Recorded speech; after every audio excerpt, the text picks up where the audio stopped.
Hi, my name is Samuel, and my story starts on Sunday morning while I was going to church, all dressed up, and the day was bright. My church is in Oshodi, and I live at Mazamaza area, close to Festac. This is not a religious fact or proof of God's power, but some of you will want me to still thank God for being alive to narrate this story. So off I went, bidded my family bye-bye, and I left. From Mazamaza, I waited for bus going to Oshodi direct. When I couldn't find, and the time was running against me because the service starts by 9 a.m. So, I decided to move forward a little bit towards mile 2 and took a bike that would stop me on top bridge. When I got there were precisely 4 Danfo buses loading. So I entered the one at the front, very clean looking bus.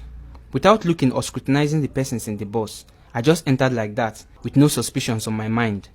When I was about to enter, the guy sitting close to the door moved his legs so I could pass and go in. I did that without thinking anything about it. After all, it was a normal thing for people not to want to move into the bus and prefer to sit close to the door, and since he was there before I came, I made nothing out of it. We were 3 passengers inside the bus, so if I have to include the bus conductor and the driver, that will make it up all 5 persons. After I entered, the bus started moving.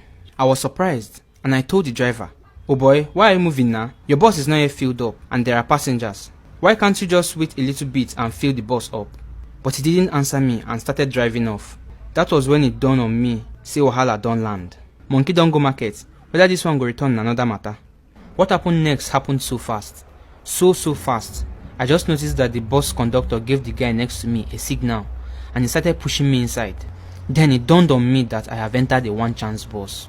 For the benefit of those who don't understand what one chance means, it is a local slang in Lagos, which is used to describe robbers who use public buses to rob innocent and unsuspecting passengers.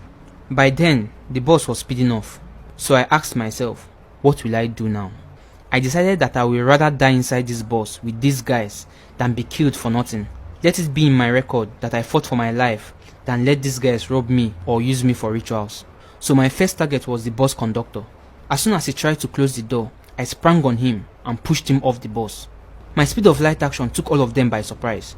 As he went down, so also I tried to jump off with him too, but the guy next to me held me back and was trying to keep me in the bus. I have to admit, God was on my side because the guy next to me had a gun, but just didn't find a chance to shoot. Instead of them to try to subdue me or kill me, the one holding me at my side and the one at the back were just busy checking all my pockets to see what they can get out of my pockets. Haba, what manner of foolish robbers are these guys? That action again gave me the power and the chance to launch another massive attack. I grabbed the guy next to me and held him tight. As I wrangled him, he lost control of himself. I pushed us both out of the bus and we landed on the side lane of the expressway. The bus sped off without even stopping for their guy. Then on the road, we started struggling with each other and fighting heavily. By then, we were close to Iyani Solo bus stop. Other onlookers who saw what happened came to us and separated us and took us to Iyani Solo bus stop fully, under the bridge. And the story changed. There at the bus stop, the story took another turn for the worse. I am not going to slide the Yorubas here, but what happened to me that day made me to ask myself a big question. Is Nigeria really one country, or a pack of directionless individuals fooling themselves under one entity and location in the west of Africa and calling themselves one nation? Forgive my language, but Bob Marley said, "Who feels it knows it." Back to my story. When they separated us, some groups held me and some groups held him. As I started narrating to them what happened, one person from God knows where came out from the blues, behind my back, and gave me a dirty slap that covered my eyes. Bosa! I was totally blinded for some seconds and was shocked at the action. He started speaking Yoruba. This is not proving that he is from the tribe, but that was what he spoke. Then I asked other people near to me what he was saying and why he slapped me. They said the other guy, the one chance guy, told them that I am a thief and that he is a police officer trying to arrest me, and I tried to run and jumped off the bus. Imagine, like Sound Sultan will say, the hunter has become the hunted. Before you can say Jack Silver, all the Agboros under the bridge started shouting in Yoruba language and carrying woods and were hitting me from all corners. And like I said, I suddenly discovered that I have become a target of tribal difference. The hunter has turned to the hunted. They slapped me from every corner, even when I was shouting and telling them that the other man is the thief and he had just tried to rob me. They were speaking Yoruba and I was lost. Then I broke down and started crying and shouting at them while the other guy was just standing there, smiling and having a field day. I will not wish what happened to me that day to happen to even my enemy. It was hell on earth loosed upon an innocent person. Some good Samaritans came in, pleaded on my behalf, and took me to one side.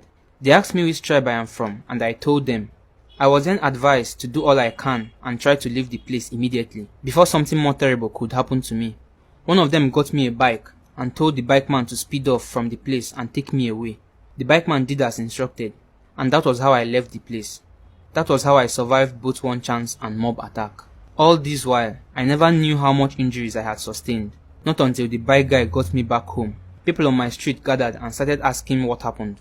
When I looked at myself in the mirror, oh man, I looked like the Alu 4 guys before the fire was set on them, only that at least I had my clothes on. May their innocent souls rest in peace. They took me to the hospital.